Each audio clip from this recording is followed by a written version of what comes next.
Bayangkan, di suatu pagi buta, warga menemukan sesosok mayat tergeletak di pinggir jalan. Tubuhnya kaku, penuh luka tembak. Tak ada identitas, hanya tato yang menghiasi kulitnya. Mayat itu diletakkan begitu saja di dalam karung, seolah menjadi pajangan mengerikan bagi siapapun yang melintas. Inilah pemandangan yang menghantui Indonesia pada era 80-an. Fenomena ini dikenal dengan nama Petrus, singkatan dari penembakan misterius. Sebuah operasi senyap yang meninggalkan jejak darah dan ketakutan mendalam menjadi salah satu babak tergelap dalam sejarah bangsa ini. Istilah Petrus sendiri terdengar seperti nama biasa.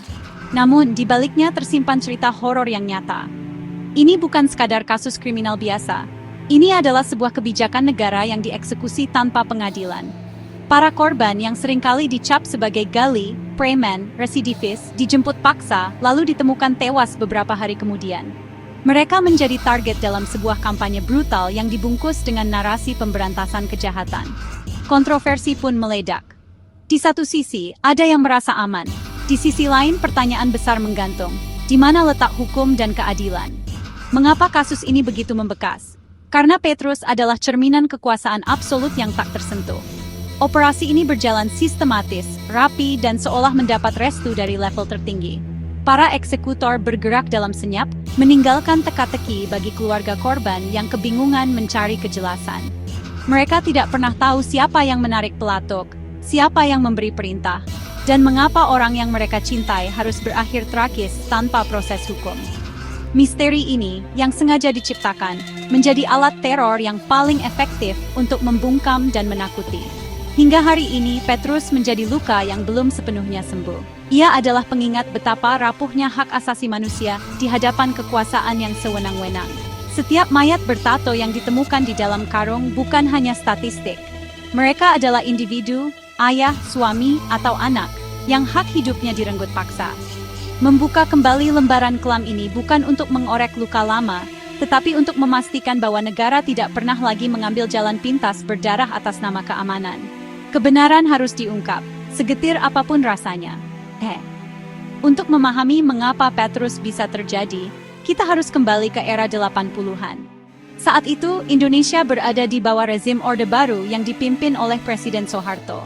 Kekuasaan terpusat di satu tangan. Stabilitas politik menjadi mantra utama. Keamanan menjadi mantra utama. Segala bentuk ancaman sekecil apapun harus ditumpas. Pendekatan yang digunakan seringkali represif, dengan militer memegang peranan sentral dalam menjaga ketertiban. Demokrasi dibungkam, suara-suara kritis dianggap subversi terhadap negara. Pada periode itu, angka kejahatan jalanan memang dilaporkan meningkat. Jakarta, Yogyakarta, Surabaya, kelompok-kelompok preman atau yang populer disebut gali gabungan anak liar dianggap meresahkan masyarakat. Mereka seringkali terlibat dalam pemalakan. Mereka seringkali terlibat dalam perampokan. Mereka seringkali terlibat dalam berbagai tindak kriminal lainnya. Situasi ini menciptakan keresahan publik. Pemerintah Orde Baru melihat ini bukan hanya sebagai masalah sosial, tetapi juga sebagai ancaman terhadap citra stabilitas yang susah payah mereka bangun selama bertahun-tahun. Di tengah keresahan itulah, muncul sebuah gagasan radikal. Daripada melalui proses hukum yang dianggap lambat dan berbelit-belit, mengapa tidak mengambil jalan pintas? Inilah logika di balik Operasi Petrus. Pemerintah, melalui aparat keamanan, memutuskan untuk melakukan shock therapy. Tujuannya jelas, menciptakan efek jera maksimal dengan cara yang paling brutal. Keamanan negara dan ketertiban umum dijadikan justifikasi utama untuk melegalkan tindakan yang sejatinya melanggar hukum itu sendiri. Ini adalah politik tangan besi yang dijalankan tanpa kompromi. Narasi yang dibangun pemerintah sangat kuat. Mereka mengklaim bahwa tindakan ini adalah demi kebaikan rakyat banyak. Para preman dan penjahat digambarkan sebagai penyakit masyarakat yang harus dibasmi hingga ke akarnya. Dengan membingkai para korban sebagai sampah masyarakat, pemerintah berupaya mendapatkan dukungan publik. Banyak warga yang lelah dengan kriminalitas akhirnya setuju, atau setidaknya memilih diam. Mereka menukar keadilan dengan rasa aman yang semu, tanpa menyadari bahwa harga yang harus dibayar adalah hilangnya supremasi hukum. Eksekusi Petrus bukanlah operasi yang gegabah. Semuanya dirancang dengan rapi dan sistematis. Target utamanya adalah individu yang memiliki catatan kriminal, residivis. Mereka yang dicap sebagai preman karena penampilan fisik, misalnya bertato, Daftar nama dikumpulkan oleh aparat. Setelah target diidentifikasi, tim eksekutor yang diduga aparat berpakaian preman akan bergerak. Mereka sering datang di tengah malam, menjemput korban dari rumahnya, menjemput dari tempat tongkrongan, bahkan menculik di tengah jalan. Proses cepat dan senyap. Tidak ada surat perintah penangkapan, tidak ada penjelasan. Keluarga hanya bisa pasrah di bawah todongan senjata.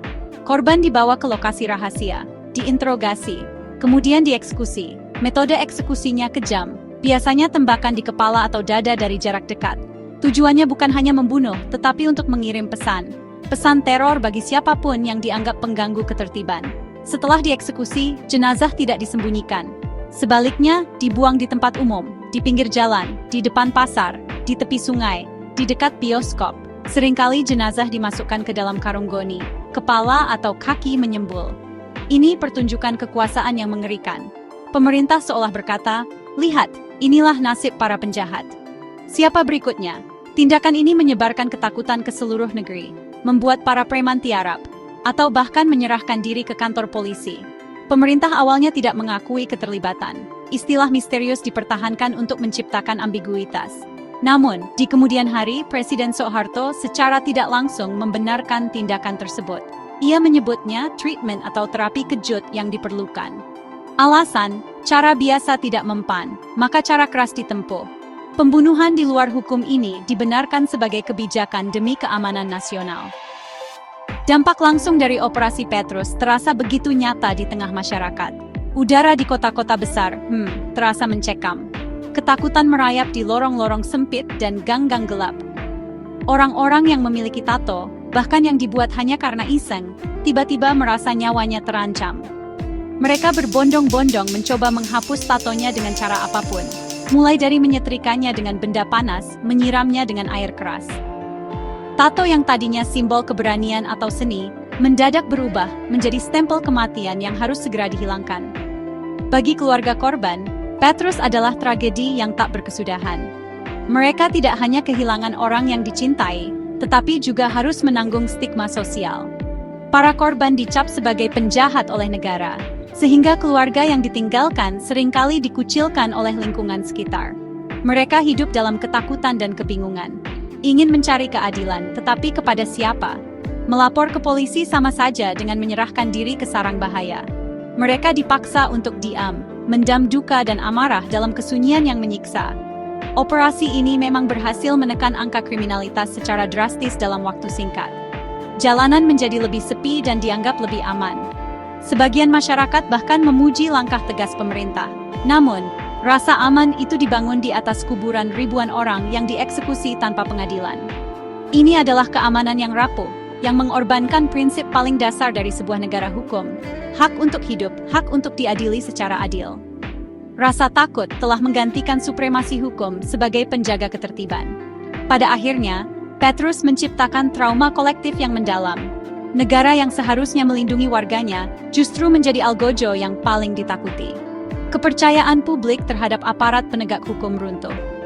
Orang-orang belajar untuk tidak bertanya, tidak melawan, dan hanya pasrah pada nasib.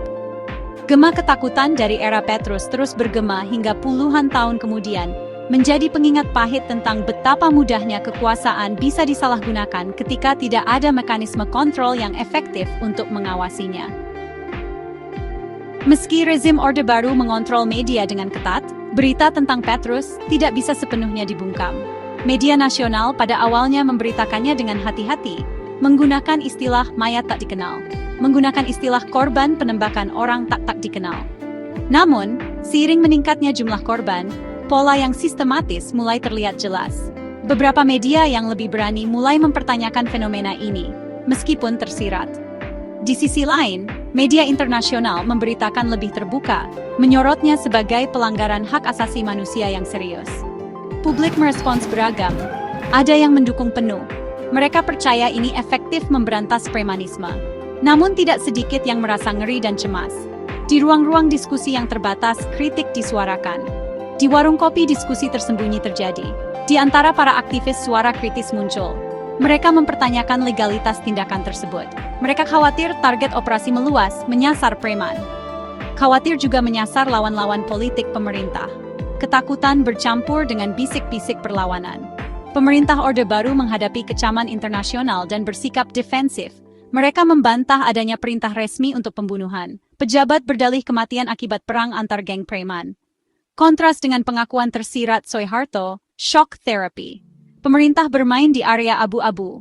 Tidak mengakui, tetapi juga tidak menindak para pelaku. Ini menciptakan impunitas bagi eksekutor di lapangan. Kini lebih dari 4 dekade telah berlalu. Rezim berganti, tetapi keadilan untuk korban masih utang sejarah. Mengungkap kebenaran bukan soal membuka luka lama. Ini tentang menegakkan prinsip bahwa tidak ada yang di atas hukum. Pelajaran penting bagi Indonesia. Keamanan tidak boleh ditegakkan dengan mengorbankan kemanusiaan. Transparansi adalah jalan. Akuntabilitas adalah jalan. Supaya malam-malam kelam seperti Petrus tak terulang. Memori ini harus terus hidup sebagai penjaga kewarasan bangsa.